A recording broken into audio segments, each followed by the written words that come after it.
அது உபவாச பங்கத்தை ஏற்படுத்தாது. இப்போ நாம் என்ன சொல்லிட்டோம், தமிழில் பலகாரம்னு ஆக்கிட்டோம். தமிழில் பலகாரம்னு ஆக்கிட்டோம். தமிழையாவது பலகாரம் சொன்னால் தப்பு இல்லை, பலகாரம்னு சொன்னால் பரவாயில்ல. ஆனால் இவர் என்ன பண்ணுவார், பலாகாரம் அப்படின்னு. அது பாதி சம்ஸ்கிருதம் பாதி தமிழ், எல்லாமே ரெண்டு கட்டான இல்லையும். அதனால் பலகாரம்னு சொன்னால் பலம்னா மாமிசத்திற்கு பெயர். அப்போ ஏகாதசி அன்னைக்கு என்னடா அவனுக்கு பலகாரம் அப்படின்னா சொல்ல வேண்டியதுதான், பலம் மாம்சம் அஷ்டாதி இது பலாஷா. நல்லா கவனிக்கணும், பலம் மாம்சம் அஷ்டாதி இது பலாஷா. மாமிசத்தை உண்பவன் யார், ராட்சசன். மாமிசத்தை உண்பவன் யார், ராட்சசன். அந்த ராட்சசனை அழிப்பதற்கு அவதரித்தவன் யார், ராமபிரான். அதுதான் இங்க சொல்றார், பலாஷ சமிதாக மேத்யாம் அயோத்தியாரணே. பலாஷ சமித்து, நல்லா கவனிக்கணும். பலாசம்ன்றத சமித்தை கொண்டு எப்படி ஹோமம் செய்யப்படுகிறதோ, ஆகுதி செய்யப்படுகிறதோ, அதுபோல சமர புங்கவன், ஆகவ புங்கவன், யக்ஞ புங்கவன், பகவான் எல்லாம் சினானிம்ஸ். போருக்கும் சமரம்னு பேரு, யாகத்துக்கும் சமரம்னு பேரு, ஆகவம்னு யுத்தத்துக்கும் பேரு, ஆகவம்னு யாகத்துக்கும் பேரு. சரணாகத சம்ரக்ஷண தீட்சிதனான பகவான் சரணாகத ரக்ஷணம்ன்றதான யாகம் செய்யும் பொழுது அதுல ராட்சசர்களாகிற சமித்தை ஆகுதியாக அளிக்கிறான். அதுக்காக அவன் அவதரித்தானாம். நிர்தத்தும் நிகிலாஹ பலாஷ சமிதாக மேத்யாம் அயோத்தியாரணே. மேத்யம் என்றால் யாகம், சாக்ரிஃபைஸ், ரொம்ப பியூர் அர்த்தம். ஆகையால் தான் அமேத்யம் என்ற ஒரு வார்த்தை உண்டு. அமேத்யம்னா ஷிட், அதுக்கு அமேத்யம் பேர். இது மேத்யம், அது அமேத்யம்.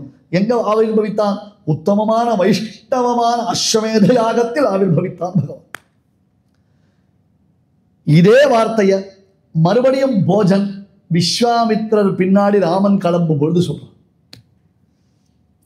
என்ன, ராமன் க்ஷாத்ர கிரமாத் பிப்பல தண்ட யோக்யா பலாஷ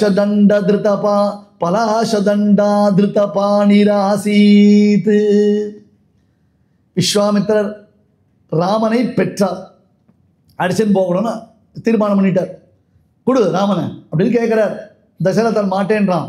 அப்போ வசிஷ்டர் சொல்றார், பர்யாய பாக்யாய பவான் அமுஷ்மை குர்யாத் சபர்யாம் குஷிகாத்மஜாய நிர்யாது தானாம் வசுதாம் விதாதும் நிர்யாது ராமஹ சஹ லக்ஷ்மணேன நிர்யாது தானாம் வசுதாம் விதாதும் நிர்யாது ராமஹ சஹ லக்ஷ்மணேன.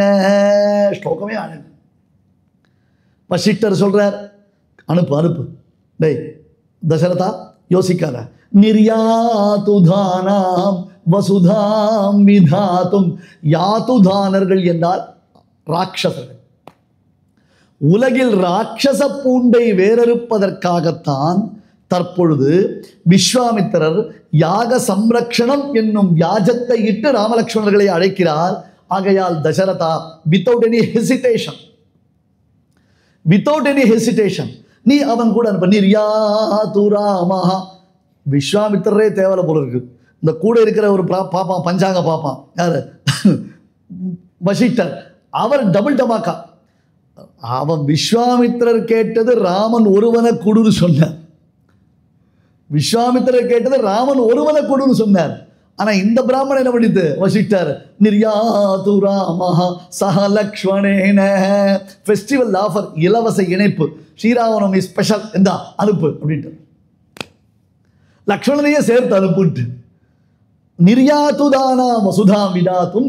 உலகத்தில் அசுர ராட்சச வம்சத்தை வேறறுப்பதற்காக அவதார புருஷனாக ராமன் அவதரித்திருப்பதனால நீ அனுப்பு இவனை சொன்னார்.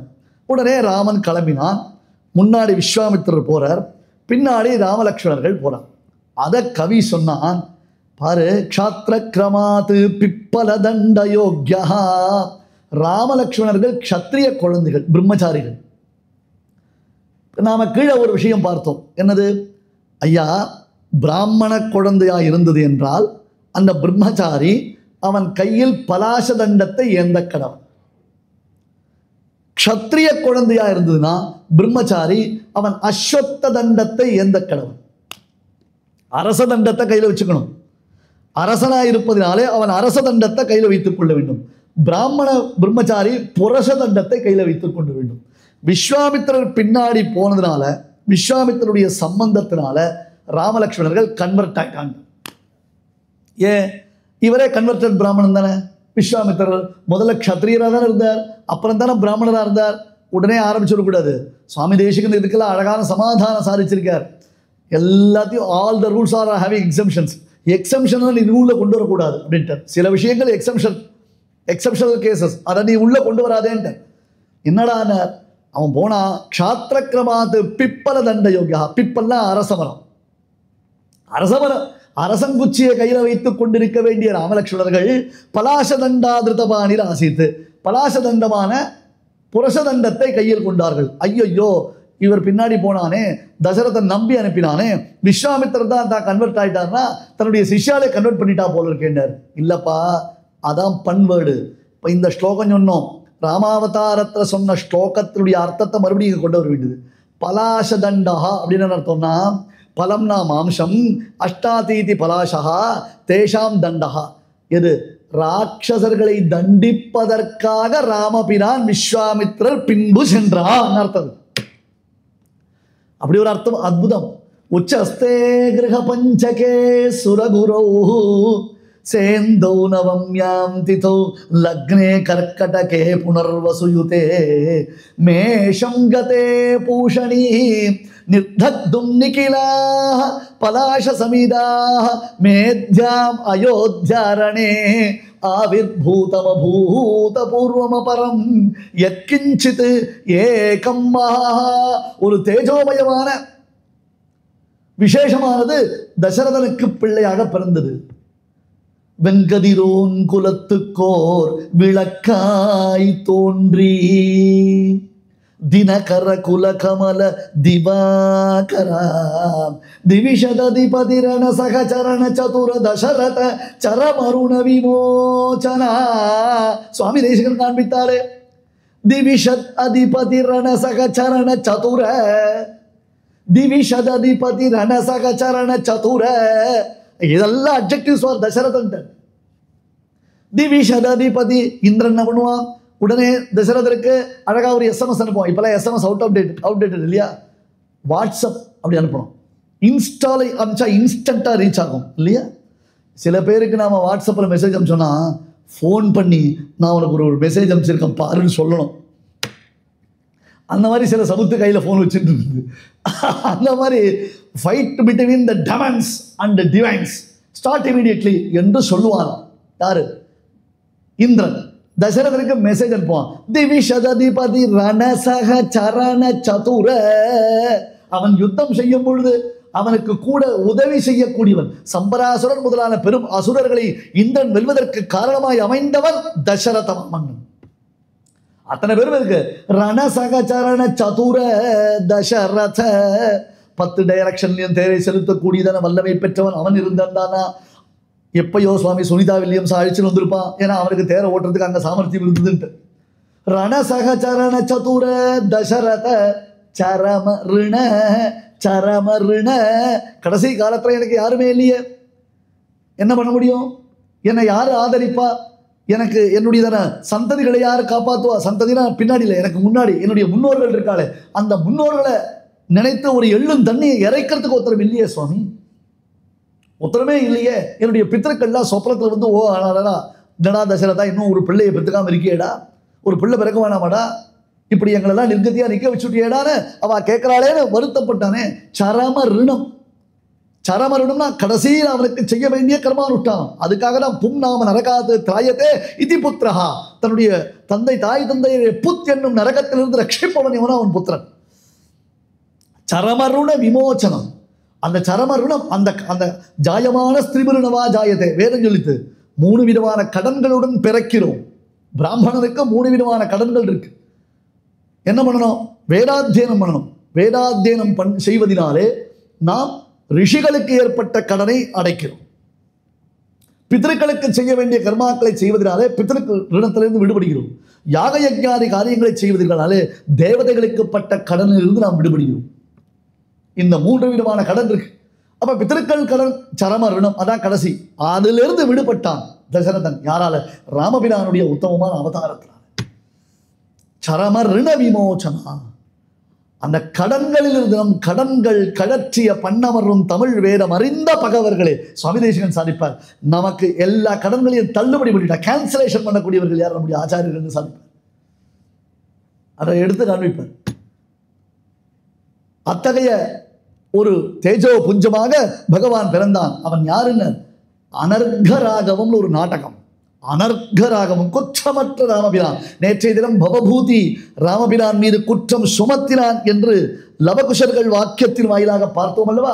இப்போ பாருங்க, அனர்கராகவம். முராரின்னு ஒரு கவி. அந்த முராரின்றதான கவியை சுவாமி தேசிகன் கொண்டாடுகிறார். நல்ல வேதாந்த பரிசீலனம் பண்ணின மகாகவிஞர் வேதாந்த தேசிகன்.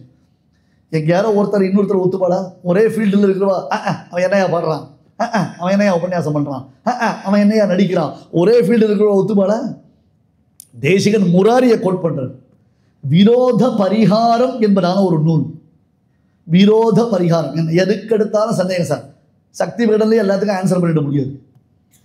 சில விஷயங்கள் சூக்ஷமாக தான் வச்சுக்கணும். உட்கார்ந்து வாசிச்சால்தான் அர்த்தம் புரியுமே தவிர்த்து எல்லாத்தையும் ஓப்பனாக சொல்லிட முடியுமா? வாசிக்கவே யாருக்கும் ருச்சி இல்லை. இப்போ எல்லாம் தெரிஞ்ச மாதிரி நினச்சுட்டான். அப்புறம் எல்லாம் தெரிஞ்சவா எதுக்கு கேள்வி கேட்கணும்? நம்மள எல்லாருக்கும் எல்லாம் தெரியும்னா அப்புறம் கேள்வி கேட்க வேண்டிய அவசியமே கிடையாது. ஆனால் எல்லாம் தெரிஞ்சுதான் நினச்சுட்டான். இருக்கட்டும், கேள்வி மட்டும் கூட்டாக்கப்பட்டாலும் கேட்பாவா? சுவாமி சொன்னார், முதல்ல உட்காரு, ஒரு 2 மாதம் என்கிட்ட உட்காரு, 108 சப்ஜெக்ட் வச்சுருக்கேன், உனக்கு என்னென்ன கொஸ்டின் வரும்னு எனக்கு தெரியும்ட்டு. நீயே கேள்வி கேட்க வேண்டாம், அந்த கேள்வி மொத்தத்தையும் நானே கேட்குறேன், அதுக்கு மொத்தத்தையும் உனக்கு சமாதானம் சொல்கிறேன். அதுக்கப்புறம் லைஃப்பில் உனக்கு ஒரு கொஸ்டின் கூட வர, சும்மா எல்லாத்துக்கும் எடுத்தவொடனே நோன கேள்வி கேட்டுந்தா. பெருமாள் சொன்னார் அர்ஜுனனை பார்த்து, சம்சயாத்மா வினஷதி. எப்பா பார்த்தாலும் எல்லாத்துக்கும் ஒரு கேள்வி கேட்டுப்பா, உருப்படவே மாட்டேன்ட்டு. சம்சயாத்மா வினஷதின்னு. அது தேசிகன் விரோத பரிகாரம். விரோதம் எதுல? ஒழுங்கான நாலெட்ஜ, ஒரிஜினலான நாலெட்ஜ நாம சம்பாதிக்க முடியாமல் நம்முடைய கர்மா தடுக்கிறது. ஒரு சதாச்சாரியன் கிடைத்தாலும் அவரிடத்தில் நல்ல வித்தையை அதிகரிக்க முடியாமல் நம்முடைய பாபம் தடுக்கிறது. அதுக்காக தேசிகன் ஒரு கிரந்தம் பண்ணினார். 108 பாயிண்ட்ஸ் புல்லட் போட்டார். அங்க ஒரு விசேஷம் என்ன? யாகம் நடந்தது. அந்த யாகம் யாரை குறித்து நடக்கிறது? யக்ஞோ வை விஷ்ணு விஷ்ணுர் வை யக்ஞா என்ற வேதமானது யக்ஞம் தான் விஷ்ணு, விஷ்ணு தான் யக்ஞம் என்று சொல்லித்து. அதுவும் வைஷ்ணவமான அஸ்வமேத யாகம் பண்ணினான். சரி, அந்த யாகத்தில் யார் தோன்றினார்கள்? ஏ தஸ்மின்னந்தரே விஷ்ணு உபயாதோ மகாத்யுதிஹி சங்கசக்கர கதா பாணிஹி பீதவாசா ஜகத்பதிஹி பிரக்லாதஸ்ய வியசனமமிதம் दैत्यवर्गस्य दम्भो स्तंभं वक्षस्थलमपि रिपो यौकपद्येन भेत्तुं बद्धश्रद्धं पुरुषवपुषा मिश्रिते विश्वदृष्टे दमुष्ट्रारोचिर्विशदभुवने रंहसा सिंहवेशे. அப்பொழுதே அவன் வீய தோன்றிய நரசிம்மன் இப்ப ராகவ சிம்மனா அவதரிக்கிறான். காண்பித்தார். பிரக்லாதஸ்ய வியசனமமிதம் दैत्यवर्गस्य दम्भं स्तंभं वक्षस्थलम अपि repo யௌகபத். Simultaneous reaction by Nrusimhan அப்படின்னு. ஒரே சமயத்தில் ஸ்தம்பத்தையும் பிளந்தான், இரண்யகசிபுவினுடைய மார்பையும் பிளந்தான். கப்பம் தழுவிற்கும் கலி. கப்பம்னா கம்பம்னு பேரு. கம்பம்னு அர்த்தம் அங்க இருக்கக்கூடிய தூண். அந்த பில்லரை தட்டி உள்ளிருந்து வெளியில வந்தான். கம்பம்னா நடுக்கம். உலகத்தினுடைய நடுக்கத்தை நிவர்த்தித்தான். யௌகபத்யேன பேதம், சைமல்டேனியஸ் ரியாக்ஷன் பை நிருசிம்மா அப்படின்னு. அந்த நிருசிம்மன் இப்ப ராகவ சிம்மனா வந்திருக்கான். யாரு சொன்னான்? சுக்ரீவன் சொல்றான். தவ பிரசாதேன நிருசிம்ம ராகவ பிரியாம் சராஜ்யம் சமமாப்னுயா. ஹே ராகவ சிம்மா, ஹே நிருசிம்மா என்று சுக்ரீவன். மாரீச்சன் தஸ்ய சானரசிம்மஸ்ய சிம்ஹோரஸ்கஸ்ய பாமினி. ராவணா, உனக்கு உன்னுடைய பூர்வ ஜென்ம கதை ஞாபகம் இருக்கா? இதுக்கு முன்னாடி நீ இரண்யகசிபுவா இருந்த பொழுது எவன் ஒருவன் நரசிம்மனா ஆவிர்பவித்து உன்னை கொடலை உருவினானோ அவன்தான் இப்ப ராகவ சிம்மனை ஆவிர்பவித்திருக்கான்.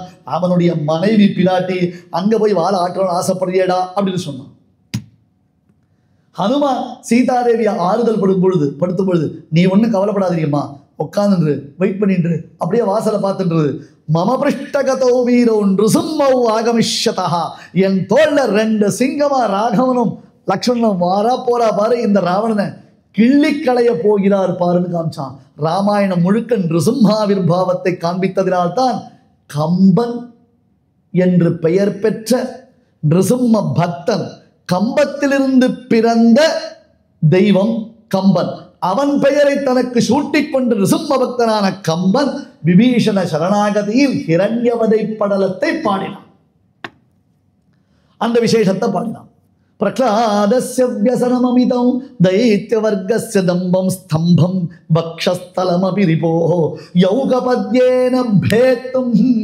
ஒரே சமயத்தில் 2 அடிச்சான் இல்லையோ, அந்த பெருமாள் ஆவிர்பவித்திருக்கான். அப்ப யஜ்ஞ புருஷன் அவன் தான். அந்த யஜ்ஞ புருஷன் அத்தனை பேருக்கும் அபயப்பிரதானம் பண்ணினான், தேவர்களுக்கு அபயப்பிரதானம் பண்ணினான். தேவர்கள்லாம் போய் காலில் விழுந்தா, காப்பாத்தடாப்பா, ராவணனை இம்சை பண்றான், எங்களால் தாங்க முடியல, அதை விட அவனுடைய பிள்ளை ரொம்ப அசத்தா இருக்கு அப்படின்னு நினைத்தலாம். நீங்க ரொம்ப அலர்ட்டா இருந்தீங்களோ இல்லையோ, அந்த சப்ஜெக்ட் மேட்டரையும் டச் பண்ணி ஒரு வழியா எல்லாருக்கும் அபயப்பிரதானம் பண்ணினர். அடுத்து இப்போ அனுகிரகம் பண்ணது யாரு, ஆவிர்பவிப்பது யாருனர்? எவனொருவன் அனுகிரகம் செய்தானோ அவனே ஆவிர்பவிக்கிறான். சரி, அப்ப ஹவிர்பாகம் யாருக்குனர்? ஹவிர்பாகம் எவன் பெற்றானோ அவன்தான் இப்பொழுது யாகாக்னியில் ஆவிர்பாவம். ஹவிர்பாகத்தை பெற்றவன் தானே தற்பொழுது ஆவிர்பவிக்கிறான், யஜ்ஞ புருஷன் தானே. அப்போ அந்த உபாயம் யாரு? உபாயம்னு அர்த்தம் அவனை பெருகைக்கு அவனே உபாயம். சொப்ராப்தே ஸ்வயமேவ சாதனதையா ஜோகுஷ்யமான ஸ்ருதவுன்னர் சுவாமி தேசிகன். தன்னை பெருகைக்கு தானே உபாயம். அவனருளால் அவன் தாள் பணிந்து அவனுடைய அனுகிரகத்தினால்தான் அவன் அடைய முடியும். அது இல்லைனா முடியாதோ இல்லையோ. அந்த பகவான் தற்பொழுது பிராபியமும் அவன்தான், அதனுடைய பலனும் அவன்தான், பலப்பிரதனும் அவன்தான், அந்த பலனாய் விளங்குபவன் அவன்தான். தசரதன் செய்த யாகத்தின் பயனாக சித்தோபாயனான பகவான் எப்படி ஆவிர்பவித்தருடைய புத்திரார்த்தே ஜகதேக ஜாங்கிகயயூ தாம பிரமத் கீர்த்தினா சாதுர்ஹோத்ர விதீர்ண விஸ்வவசுதா சக்ரேண சக்ரே மகா ராஜ்யா பங்கிரச்சேன யத்ர சகல ஸ்வர்வாசி சர்வாதிதௌ சஸ்வேனைவ பலப்ரதஹ பலமபி ஸ்வேனைவ நாராயணஹ. மகாகவியான முராரி அனர்த்தராகவத்தில் பேசியதை சுவாமி தேசிகன் இங்க கோட் பண்ண. புத்திரார்த்தே ஜகதேக ஜாங்கிகயயூ தாம பிரமத் கீர்த்தினா. உலகத்துல வேகமா எல்லா இடத்துக்கும் தடையின்றி செல்லக்கூடிய அஸ்வமேத யாகத்தை எங்கும் செலுத்தி யாராலையும் அந்த அஸ்வமேத யாகத்தை தடுக்க முடியாத ஜெகதேக வீரனாக திகழ்ந்த, திக்கு நிறைந்த புகழாளனாக திகழ்ந்தவன் தசரத மாமன். அப்பேற்பட்டதான அந்த தசரதன் சார்வபௌமன் பெயர் பெற்றானே, அவன் யாகம் பண்ண ஆரம்பித்தான். அந்த யாகத்தில் நன்கு வேதங்களையும் வேதாந்தங்களையும் அறிந்த மகான்களுக்கு சர்வஸ்வ தானம் பண்ணினான். கூப்பிட்டு கூப்பிட்டு கொடுத்தான், அள்ளி அள்ளி கொடுத்தான். எல்லாருக்கும் நிறைய சம்பாரங்களை அள்ளி அள்ளி கொடுத்தான். தீயதாம் தீயதாம் அன்னோ. என்னால் சாதம் போட முடியாது, நான் யாருக்கு சாதம் போட மாட்டேன், சாப்பிட வர சொல்லாத. இந்த 2 வார்த்தை வச்சிருக்கான். என்ன ஸ்டேட்மெண்ட்? வெளியில போகச்சே வேணா அவளை வர சொல்லு, நம்ம வெளில போச்சே நாம தலைக்கு பண்ணிக்கிச்சு அவளுக்கு சாதம் போட்டுடலாம், ஒன்றும் பிரச்சனை இல்லை, நாம சாதம் பண்ணிக்கிச்சு அவளுக்கு சாதம் போட்டுடலாம், ஓகேன்றான்.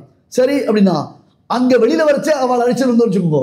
என்னது வர இடத்தெல்லாம் கூப்பிட்டு வந்து சாதம் போட சொல்ற, ஆத்துக்கு வந்தா ஒன்றும் காரியம் கிடையாது, ஃப்ரீயா தான் இருப்போம், அப்பா அவளை வர சொன்னா அவளுக்கு சாதம் போட்டுடலாம்னா இப்போ எப்பதான் அழிச்சுட்டு வருது? தீயதாம் தீயதாம் அன்னம் அப்படின்னு வாரி வாரி கொடுத்தான் சுவாமி தசரத சக்கரவர்த்தி. வாரி வாரி அளித்தான், எல்லாருக்கும் எல்லா தானமும் பண்ணான். வாங்கின வாழ்லாம் என்ன பண்றா? தாங்களே வெள்ள வரவாளுக்கு தானம் பண்ணிட்டு இருக்கான். அப்படி கொடுத்தான். அந்த தசரத மகா சக்கரவர்த்தி சாதுர்ஹோத்ர விதீர்ண விஸ்வவசுதா சக்கரேண சக்கரே மகா, அவன் ஒரு யாகத்தை செய்தான். ராஜ்யா பந்திரசேன யத்ர சகல ஸ்வர்வாசி சர்வாதிதோ, தேவலோகத்து இந்திராதி தேவர்கள் அத்தான பேரையும் மகிழ்விக்கக்கூடிய உயர்ந்த யாகம் இது. ததோ பாக பிரதிகிரகார்த்தம் வை. நேற்று பார்த்த போல எல்லாரும் டிஃபன், சில பேர் டிஃபன் பாக்ஸ் எடுத்துட்டு வந்தா, சில பேர் டிஃபன் கேரியர் எடுத்துட்டு வந்தான் யாகத்துக்கு வரச்சேவே. அதனால கரெக்டாக பாக பிரதிகிரகம் ஒவ்வொருத்தருக்கும் பாகம். இந்திராய சுவாகா, சோமாய சுவாகா, வருணாய சுவாகான்னா அந்தந்த தேவர்களுக்கு யாகம் பாகம் போனமே. அதுல யார பிறந்தா? சஸ்வேனைவ பலப்பிரதாகம் பலமபி ஸ்வேனைவ நாராயணா, அதில் ஆவிர்பவித்தவன் ராமபிராம். சஸ்வேனைவ பலப்பிரதா ஸ்வேனைவ பலப்பிரதா, தானே பலனை கொளிப்பவன், தானே பலனாக இருப்பவன். பிதரம் ரோச்சயாமாச ததா தசரதம் நிருபோ, தனக்கு தகுந்த மகன் ஒருவனுக்கல்லாத மாமேனி மாயன் இல்லையா, அவன் தனக்கு தகுந்த ஒரு தாய் தந்தையரை எதிர்பார்த்து காத்திருந்தான் என்று வர்ணித்தார். அப்படி வர்ணனம் பண்ணினார். அத்தகைய ராஜாவுக்கு விசேஷமாக 4 பிள்ளைகள் பிறந்தார்கள் என்பதை ஒவ்வொருத்தரும் புனர்வசூல ராமபிரான் பிறந்தான். புனகா வசூனர் என்ன, முதல்ல அவனுக்கு செல்வம் இல்லடாப்பா, முதல்ல ராஜ்யம்பா வனவாசோவா வனவாசோ மகோதயா, உனக்கு ராஜ்யம் வேணுமா காடு வேணுமான ரிஷி வித்திமாம் ரிஷிபிஸ்துல்யம். அம்மா நாகமர்த்த பரோதேவி, இந்த 5 ரூபா 10 ரூபாய்க்கு நான் ஆசைப்படுறவன் இல்லை. எனக்கு தெரியும் மன்னவன் பணி என்று நும்பணி மறுப்பனோயான். எனக்கு தெரியும் அப்பா இந்த வார்த்தையை சொல்ல மாட்டா. அப்பா என்ன காட்டுக்கு போன ஒரு வார்த்தை சொல்ல மாட்டார். மன்னவன் பணி என்று நும்பணி மறுப்பனோயான், என் பின்னவள் பெற்ற செல்வம் அடியனேன் பெற்றதல்றோ. என் பின் அவள் பெற்ற செல்வம், என் பின் அவள் பெற்ற செல்வம், என் பின் அவள் பெற்ற செல்வம் அடியனேன் பெற்றதல்றோ. நீ என்ன நினைச்சிட்டு இருக்க? என்ன காட்டை காமிச்சிட்டு பரதருக்கு ராஜ்யாபிஷேகம் பண்ண போற நினைச்சிட்டு இருக்க? அவன் என்ன காட்டுல பெரிய காட்டுவாசியா ராஜ்யத்துல உட்கார்ந்து இருக்க போறான். அடியேன் பெற்ற செல்வத்தை என்றோ அவன் அடைய போகிறான். சகல புவன பார ஸ்தாபித்தோ வர்ஷ மூர்தனி. ஐயோ, இந்த கைகையை பரதனுக்கு நல்லது செய்கிறேன் என்று நினைத்துவிட்டு குருவி தலையில் பனங்காய வைப்பது போன்று உலகத்தை தாங்கும் சுமக்கும் பெரும் பாரத்தை அந்த குழந்தையின் தலையில் சுமத்தி வைத்தாளே என்று பேசினான் பிரபு.